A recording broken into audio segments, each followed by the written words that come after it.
자, 그러면 오늘 강의를 이제 시작을 하도록 하겠습니다.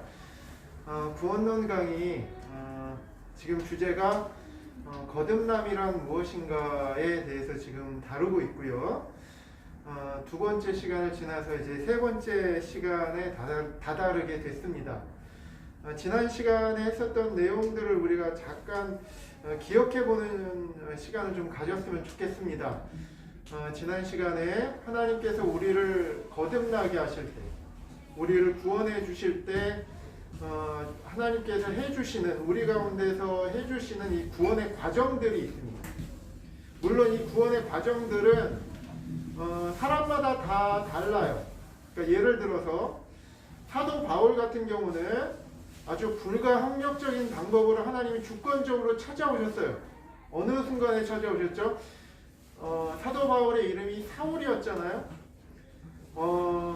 예수님의 제자들을 향해서 아주 살기가 등등해서 스데반 집사가 순교하는 현장에 사도 바울이 가장 앞장섰던 사람이었거든요. 그렇죠? 근데 그것으로도 이게 성에 차지 않았었는지 다메섹까지 가가지고 예수님의 제자들을 핍박하러 간 거죠. 이 다메섹이 어디냐면 그 다마스커스예요.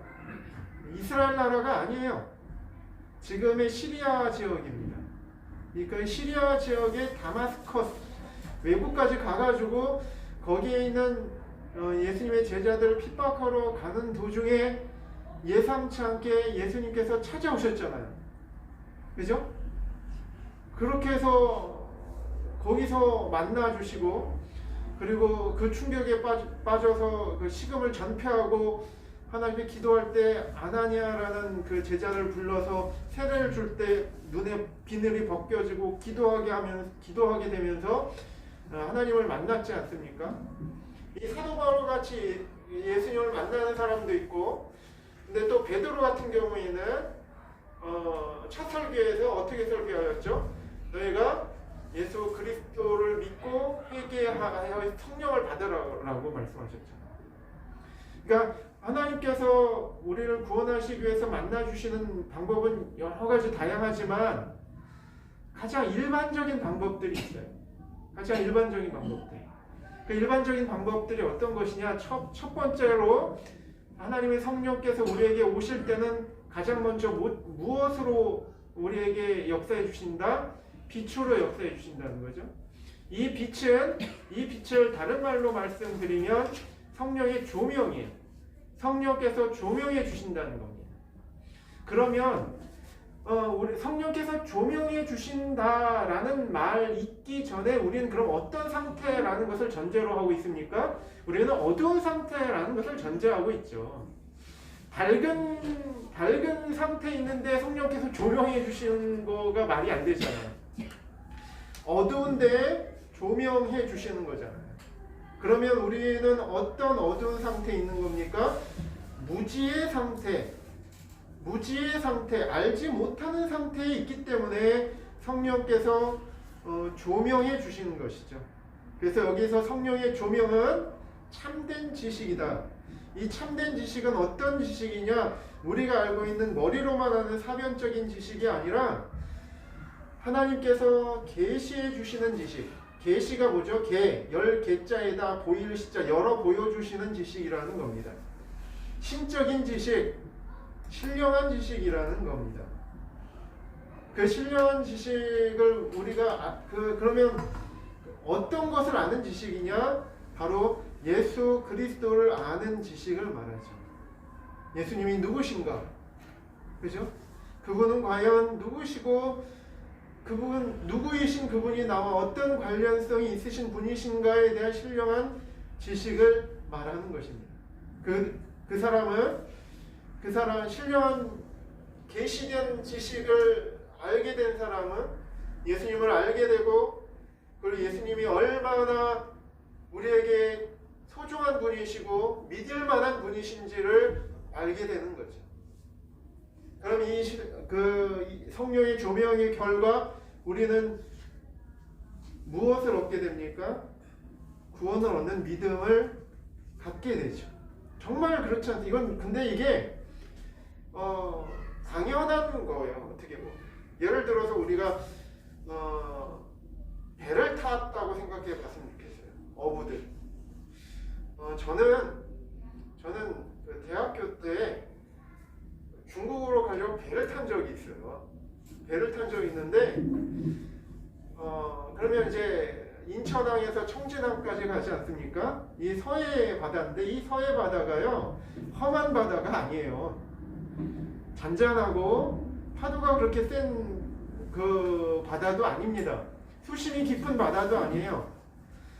그런데 저는 밤에 이렇게 1박 2일로 배를 타고 갔는데 배도 좀 큰 편이었습니다.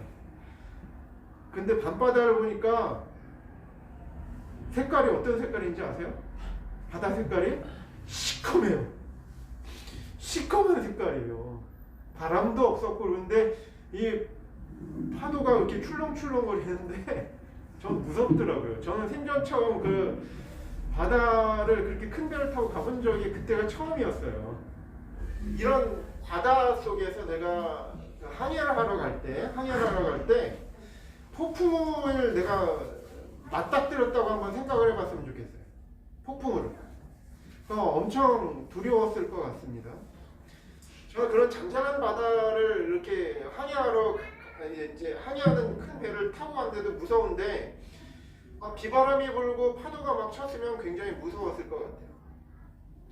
그런데 위태할 때에 아주 큰 반석 같은 큰 섬이 있다고 생각하면 어떤 감정이 들죠? 저곳에 가면 안전하겠구나.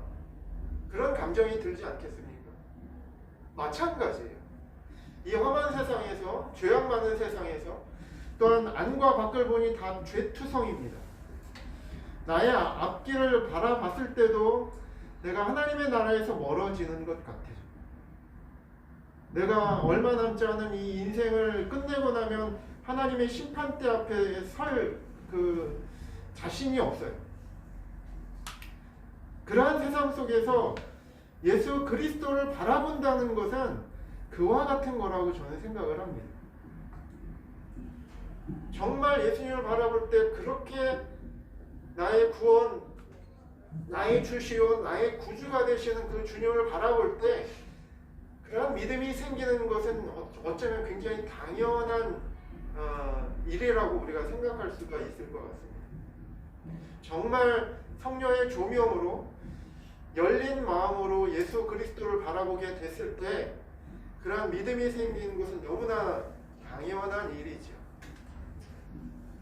게다가 예수님이 누구신가를 우리가 생각해 봤을 때 그 예수님이 정말 하나님이신가, 그 하나님이 정말 인간이 되어서 나를 구원해 주시기 위해서 오셨는가를 깊이 생각해 봤을 때 그 예수님을 아는 그 우리의 지각이 이렇게 탁 열려졌을 때 바로 그것이 성령의 조명이고 그 결과 우리는 예수님을 바로 믿게 되고 칭의의 은혜를 얻게 된다는 사실에 대해서 우리가 배웠습니다. 그런데 그것으로만 끝나는 것이 아니라 그렇게 예수님을 보게 되었을 때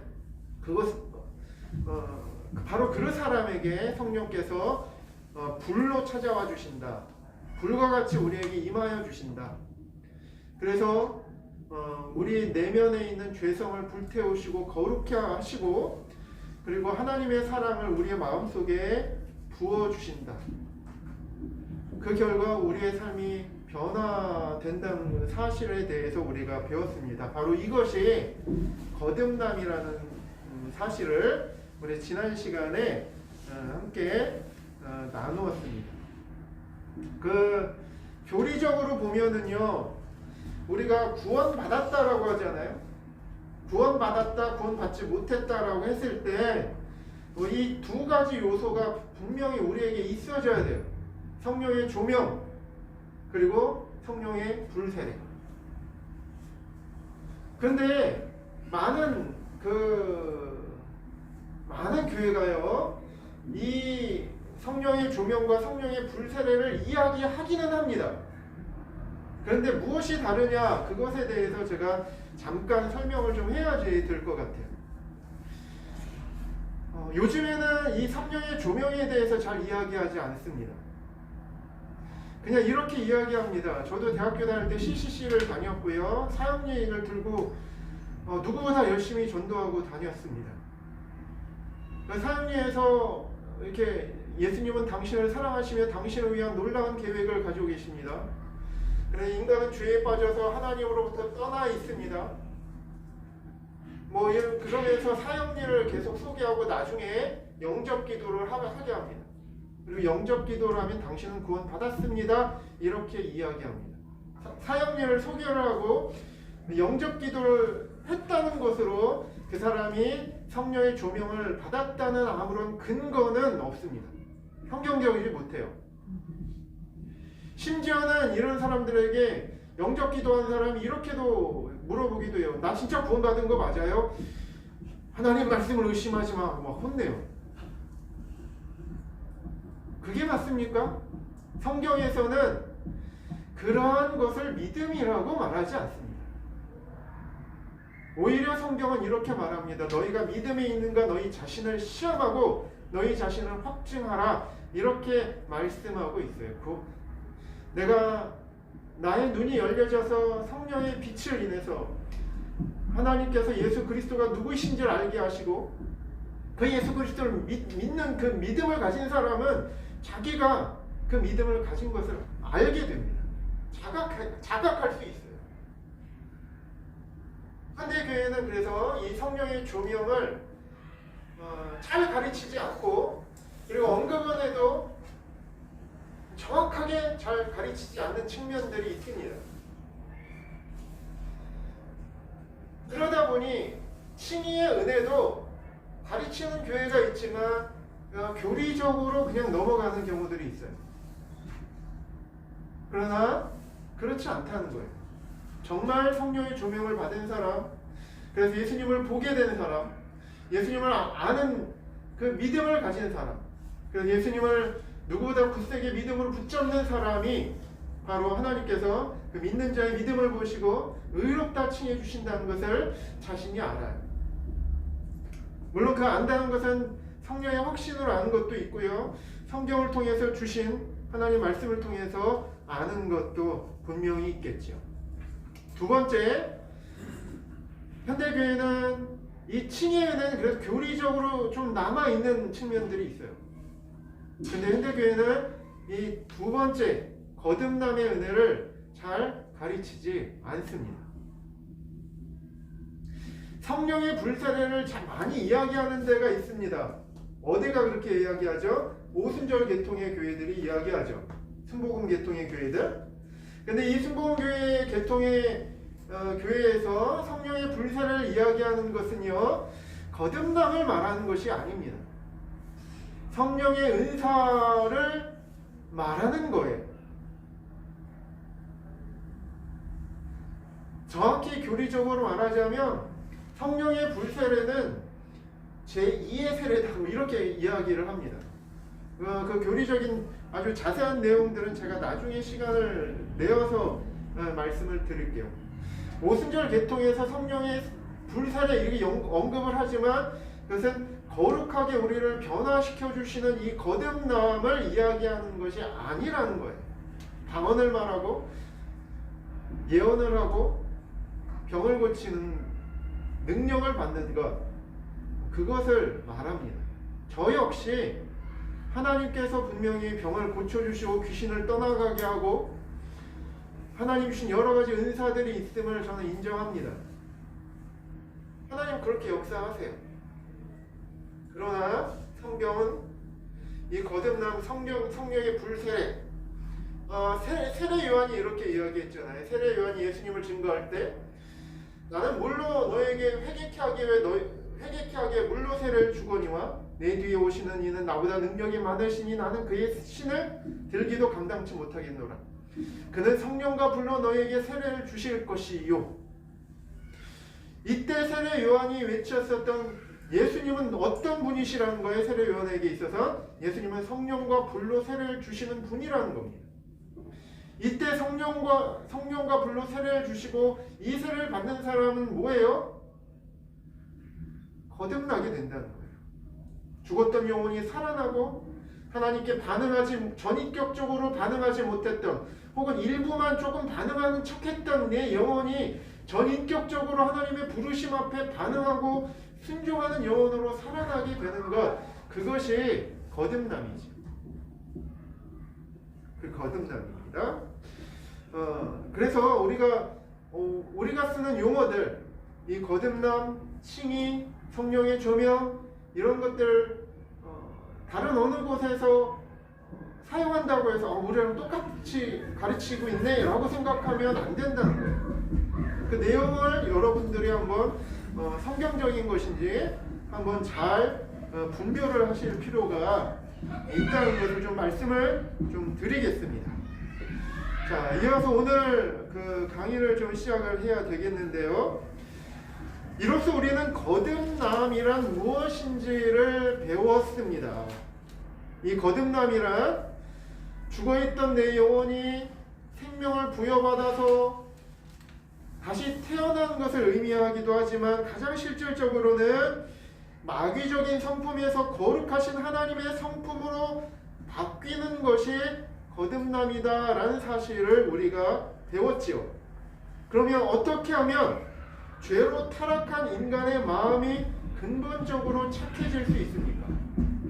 여러분, 착하다는 기준도 사람마다 다 달라요. 저도 생각해보면 제가 중학교 때 좀 방황을 좀 했어요. 어머니도 일찍 돌아가시고 아버지는 저기 부산에 출장 가시고 이제 할머니랑 같이 사는데, 그때 되니까 그 친구들 중에 막 싸움 잘하고 막 남 괴롭히는 그 친구들이 멋있어 보이더라고요. 근데 나름대로 그 친구들을 이렇게 친했어요. 근데 나름대로 그 친구들이요, 착한 면들이 다 있어요. 아주 다 악마 덩어리인가요? 다 착한 면들이 있어요. 그러면서 이게 나쁜 짓 하는 거죠. 그런데요, 그게 그 친구들만 그런 게 아니에요. 세상 사람들이요, 다 착한 면이 있고 악한 면이 있죠, 인간적으로 보기에. 근데 근본적으로요, 그 사람이 하나님에 대해서 어떤지를 좀 봐야 됩니다. 근데 사람들이요, 하나님에 대한 막연한 반항심들이 있어요. 하나님의 기준에 대한 막연한 그 반항심들이 있어요. 우리가 그것을 봐야 됩니다. 정말 거듭나면 그런 것들을 깨닫고 그런 것에서 돌이키게 되는 거죠. 그 착하다는 기준도 우리 중심에서 좀 벗어나서 하나님이 무엇이 착한 것이고 무엇이 악한 것인가를 하나님의 입장에서 우리가 생각할 수 있어야 됩니다. 그런데 중요한 것은요, 성령이 오셔야 우리가 거룩한 성전이 될 수가 있다는 사실을 우리가 알았으면 좋겠습니다. 성경에서는 성전이 무엇을 성전이라고 그러죠? 이 교회 건물인가요? 아니죠. 믿는 자 한 사람 한 사람을 성전이라고 가리키고 있다는 사실 우리가 꼭 주목해야 됩니다. 자, 그런데 스가랴 4장 6절 말씀을 제가 한번 읽어보겠습니다. 스가랴 4장 6절 말씀입니다. 제가 읽어볼 테니까 잘 들어보세요. 그가 내게 일러 가로되 여호와께서 수룹 바벨에게 하신 말씀이 이러하니라. 만군의 여호와께서 말씀하시되 이는 힘으로 되지 아니하며 능으로 되지 아니하고 오직 나의 신으로 되느니라. 어떤 사람들한테는 이 말씀이 굉장히 유명한 말씀일 수가 있습니다. 근데 여러분들한테 한번 질문 한번 해보겠습니다. 마음속으로 대답하면 될 거예요. 제가 다시 읽어볼게요. 스가랴 4장 6절 말씀인데, 그가 내게 일러 가로되 여호와께서 수룹 바벨, 지금 이 스가랴 말씀이 어떤 상황이냐면, 그 이스라엘 사람들에게 역사적으로 가장 큰 프라이드, 가장 큰 자랑이 있었어요. 그 자랑이 뭐였냐면 성전에 대한 프라이드.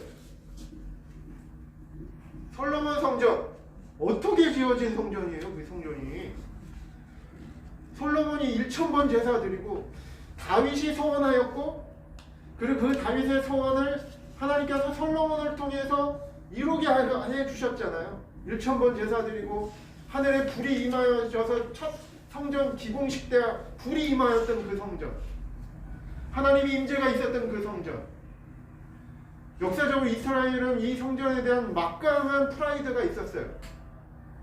그런데 그 이스라엘이 솔로몬 이후에 두 나라로 갈라지더니 우상 숭배가 만연하더니 북이스라엘은 BC 722년에 아수르에 의해서 완전히 망하고, 남유다는 BC 586년에 바벨론에 의해서 완전히 망해버립니다. 이 586년에 이 성전이 완전히 허물어졌어요. 이스라엘의 프라이드가 산산조각 다 허물어진 겁니다. 그리고 다 사방팔방으로 포로로 흩어져 버립니다. 디아스포라. 그때 다니엘과 에스겔도 바벨론 나라의 포로로 끌려갔던 겁니다. 그런데 그렇게 된 지 70년 만에 하나님께서 그 포로로 끌려갔던 이스라엘 백성이 다시 이스라엘로 돌아오게 하시고 성전을 다시 지을 수 있도록 하나님께서 인도해 주세요.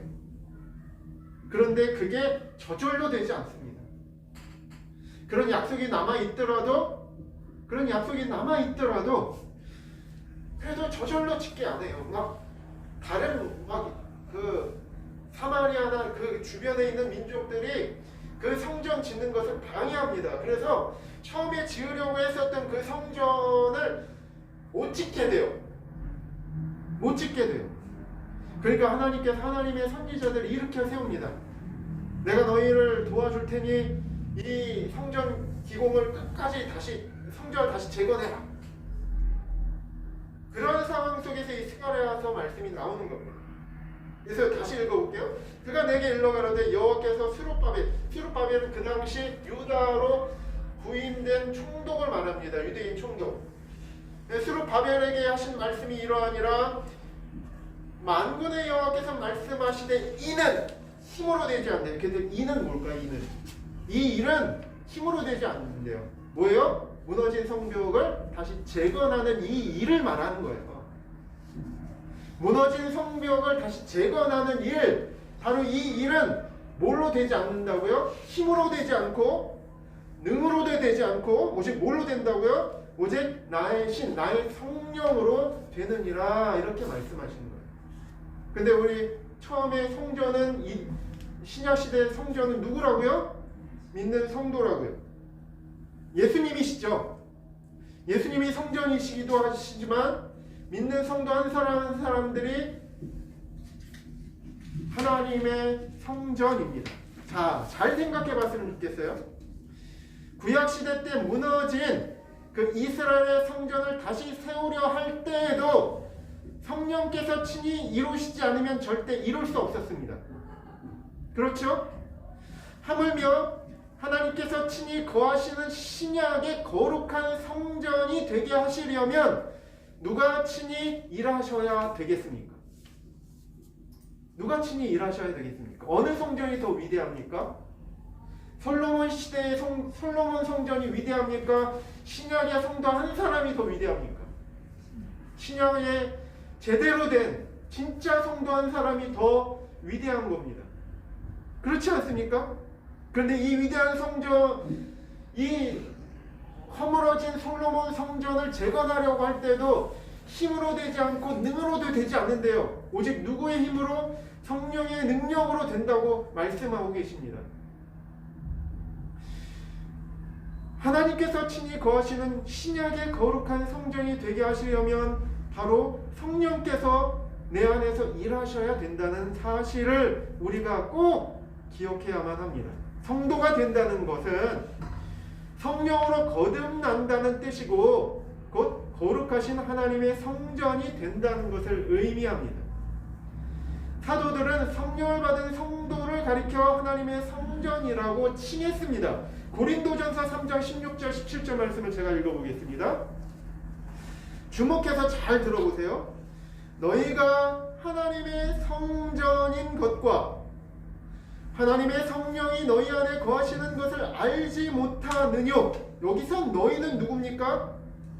고린도 교회 성도를 가리켜서 사도 바울이 이렇게 말하고 있는 거예요. 너희가 고린도 교회 성도 한 사람 한 사람을 향해서 너희가 하나님의 성전인 것과 하나님의 성령이 너희 안에 거하시는 것을 알지 못하느뇨.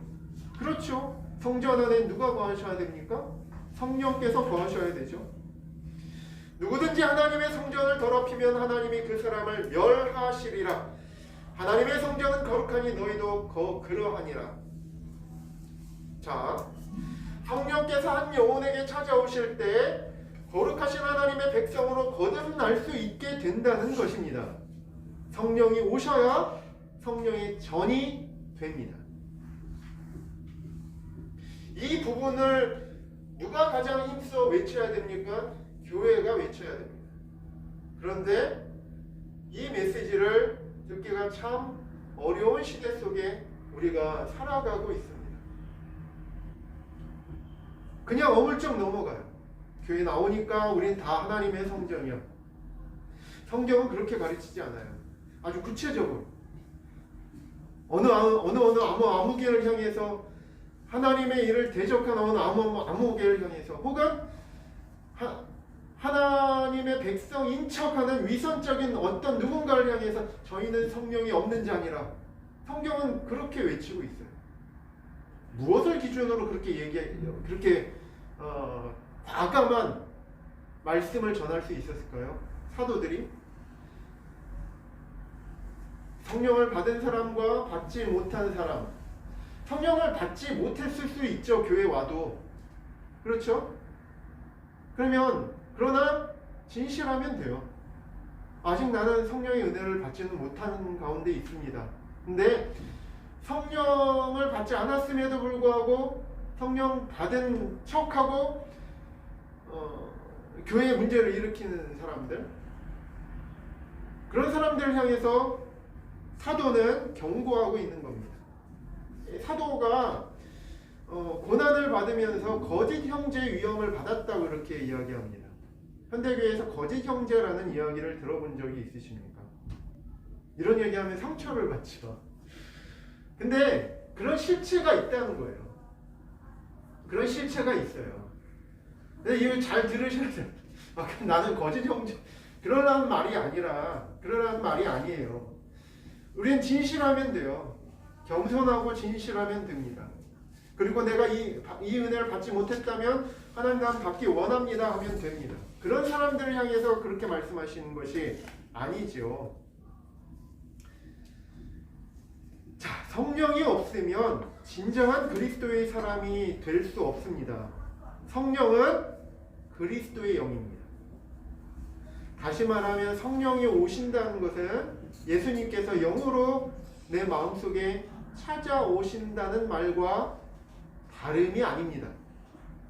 그리스도의 영이 없는 사람은 그리스도의 사람이 될 수 없습니다. 로마서 8장 9절 말씀 보니까 만일 너희 속에 하나님의 영이 거하시면 너희가 육신에 있지 아니하고 영에 있나니 누구든지 그리스도의 영이 없으면 그리스도의 사람이 아니라. 그리스도의 영, 그 성령이 없으면 그리스도의 사람이 아니라라고 말씀하고 있습니다. 그 사람이 아무리 20년, 30년 교회를 다니고 직분을 맡고 인간적으로 보기에 아무리 훌륭한 일을 한다고 하더라도 로마서 8장 9절 말씀의 기준에 의한다면 그 사람이 성령을 받은 것이 아니라면, 그러한 열매가 드러나고 있지 않다면 그 사람 누가 뭐래도 그리스도의 사람이 될 수가 없습니다. 성령을 받지 못한 채로 그리스도의 사람이 되려 하는 모든 시도는 어설프게 그리스도의 흉내를 내려고 하는 것이지 결코 진정한 그리스도의 사람이 될 수는 없습니다. 그리스도의 사람은요, 그리스도적인 삶을 사는 사람입니다. 크리스찬이라는 말이 그런 뜻이에요. 그렇죠? 그리스도의 사람은 그리스도적인 삶을 사는 사람입니다. 우리가 예수님이 지셨던 그 십자가를 질 수는 없습니다. 그렇죠? 예수님의 십자가를 누가 지겠습니까? 질 수가 없어요. 예수님의 십자가는 예수님의 몫이었습니다. 예수님만이 모든 인류의 죄를 담당할 십자가를 지실 수 있으셨어요. 그 십자가는 예수님만이 우리를 위해서 지실 수 있었던 온 우주의 죄값을 지불하신 십자가였습니다. 그러나 그리스도의 사람은 그리스도인 각자에게 주어진 크고 작은 십자가를 짊어지고 가야 한다는 사실을 우리가 기억해야만 합니다. 다시 말할게요. 성령이 있는 사람은요, 자신의 십자가를 짊어지고 가게 되어져 있습니다. 여러분, 저는 이렇게도 물어봐요. 성령을 왜 받고 싶으십니까? 성령을 받으면은요, 인간적으로 어떤 좋은 일이 일어날까요? 어떤 좋은 일이 일어날까요? 저는 그보다 먼저 인간적으로 보자면 성령을 받으면요, 손해볼 일이 많습니다.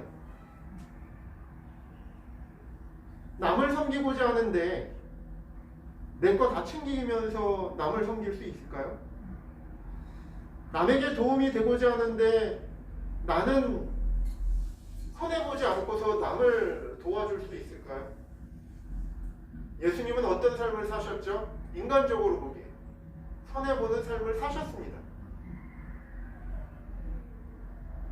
머리 둘 것조차 없는 삶을 사셨습니다. 근데 저는 전셋집이라서 있네요. 저는 너무 황송합니다. 저는 정말 황송해요. 내가 예수님의 제자가 맞나?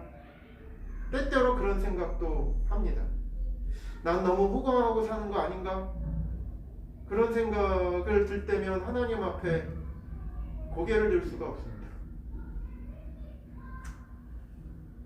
그리스도의 사람은 그리스도적인 삶을 사는 사람입니다. 그리고 그 그리스도인은요, 예수님의 십자가를 대신 짊어질 수는 없지만 각자 고유에게 맡겨진 십자가를 있는 힘을 다해 짊어지고 갑니다. 그 십자가는 예수님이 지신 십자가보다 분명히 작지만 그 십자가는요, 내 인생의 모든 힘을 기울여야 겨우 짊어질 수 있는 십자가예요. 만만한 게 아니에요.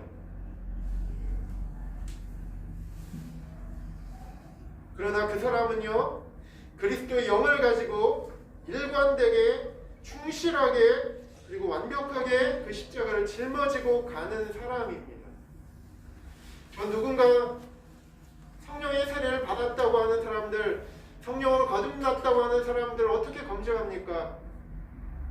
십자가의 고통이 있는가? 그러나 그럼에도 불구하고 그것을 감수하며 달게 받으며 즐겁게 뚜벅뚜벅 걸어가고 있는가? 저는 그것을 주로 보고 또 제 자신도 그렇게 점검하려고 합니다.